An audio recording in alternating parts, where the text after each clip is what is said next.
जय जगन्नाथ समस्त को आशा कर समस्ते बहुत ही भल थे मैंने विश्वास करेनि आपण मानक आज जो जगह देखा जाऊँगी सेटा गोटे मोर बहुत ही अभूला जगह अभूला स्मृति से जगार आपण को पहुँचले आपण मैंने जापर आपण मैंने भी जदि से जगार पढ़ी पास आउट होते तो आपण मैंने भी ठीक मो परिका फिल करेंगे सेटा केमितिका अभूला स्मृति आ अभूला जगहटे मु बहुत जनकठू शुणी से जगह छाड़ला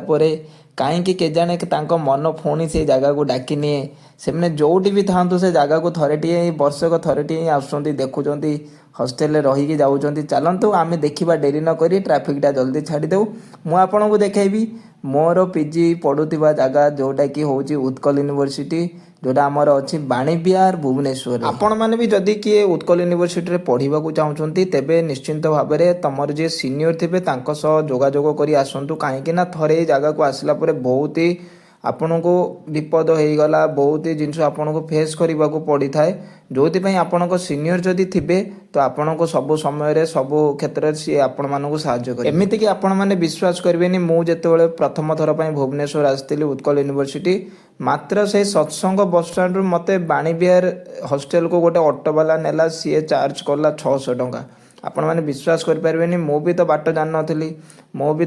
सेमती दे पैसा मत लगला सत्संग टू से बहुत ही दूर थे उत्कल यूनिवर्सिटी आमती भी बहुत भी लेट होता मत मैप देखा भी समय नाला मैप देखिले भी मुझे जापार नी कौटी एक्जाक्टली से जगह तो से आपण मानक मुझे चाहूँगी आपण मैंने जदि उत्कल यूनिवर्सिटी पढ़ा चाहते तेबे आपण मानक सीनियर हो कि आपण मैंने जिते भी एडमिशन करने को आउट से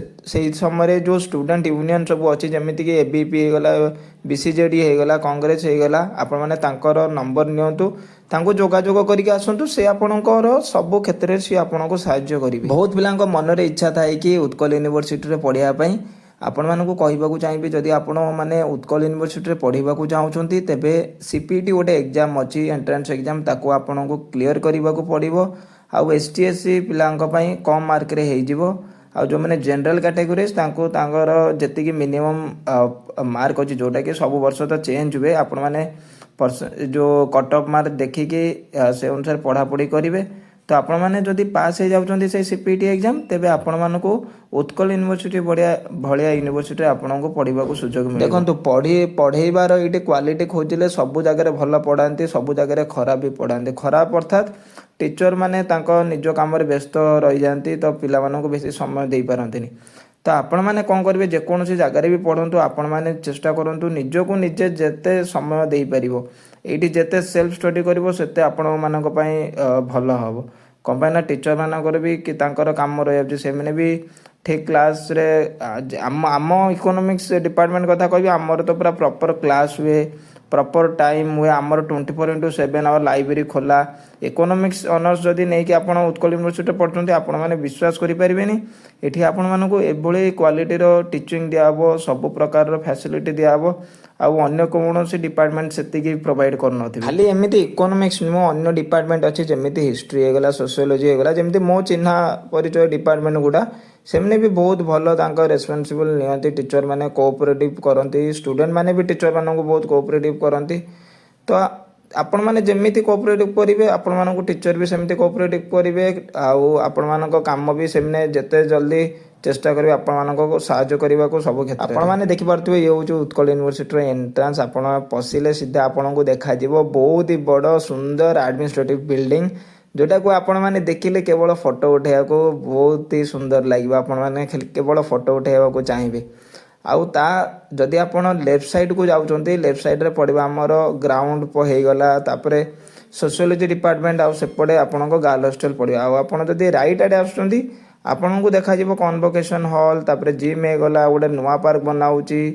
तापरे गोपबंधु साहू मार्केट तापरे हॉस्टल बॉयज हॉस्टल आपन को मिलिबो माने राइट साइड रे बॉयज हॉस्टल लेफ्ट साइड रे आपन को गर्ल हॉस्टल तो चलंतु आमे बॉयज हॉस्टल आड़ को आगे जिबा या पूर्व आम टे जा एटीएम को एटीएम रे आम टे पैसा उठेकी गोविंद साहब टे खर्च करा कम पाइना ये जो पैसा मुझे 2 वर्ष है खर्च कर खाली हाथ में गले भल लगे तो चलतु जल्दी एटीएम रे पैसा काढ़ी टे बरा चॉप खाईदे तापर पुणी आम हॉस्टल बुलवा हॉस्टल मानक गर्ल हॉस्टल बॉयज हॉस्टल ଯେତେକ ଉତ୍କଳ ୟୁନିଭର୍ସିଟିର କ୍ୟାମ୍ପସରେ ଯାହା ସବୁ ଅଛି ଆପଣମାନଙ୍କୁ ବୁଲି ବୁଲି ଦେଖେଇବି। ଏଇଠି ମୋତେ ଗୋଟେ HDFCର ଗୋଟେ କ'ଣ ମିଳିଗଲା ଯେ ସେ ମୋତେ ଗପେଇଲା ଏତେ ଯେ ଛାଡ଼ କ'ଣ କହିବି ଆଉ। ଯଦି ରାସ୍ତାଘାଟରେ କେଉଁ ଗରିବ ଲୋକଙ୍କୁ ଦେଖୁଛନ୍ତି ତାଙ୍କୁ ଟିକେ ଦୟା ଭାବନା ଦେଖାଅ ତାଙ୍କ ପ୍ରତି। କିନ୍ତୁ ବୁଲିବା ସମୟରେ ମୋ ସାଙ୍ଗଟି କଲ୍ କଲା ଆଉ କହିଲା ଚାଲ ଆଜି ଗୋଟେ ସୁଟିଂ କରିବା, ତ ଆମେ ଚାଲିଗଲୁ ପୁଣି ଫେରି ଆସିଲୁ ଉତ୍କଳ ୟୁନିଭର୍ସିଟିରୁ। ଏବେ ଆପଣ ଚାଲନ୍ତୁ ଦେଖିବା ତାଙ୍କ ସୁଟିଂ କେମିତି ଲାଗୁଛି। ସୁଟିଂ ଆପଣଙ୍କୁ ଯଦି ଭଲ ଲାଗିବ ଲାଇକ୍ କରିବେ, ସେୟାର କରିବେ, ସବସ୍କ୍ରାଇବ୍ କରିବାକୁ ଭୁଲିବେ ନାହିଁ। ଚାଲନ୍ତୁ ଆରମ୍ଭ କରିଦେବା ଆମ ସୁଟିଂ। ତାମିଲ ଡ୍ରେସ୍ରେ ସୁଟିଂ ଆପଣମାନଙ୍କୁ କେମିତି ଲାଗୁଛି ନିଶ୍ଚିନ୍ତ ଭାବରେ କମେଣ୍ଟରେ ଜଣାନ୍ତୁ। ଏଇଟା ସୁଟିଂ ହେଉଛି ଆମ ଛାତ ଉପରେ ଏବେ।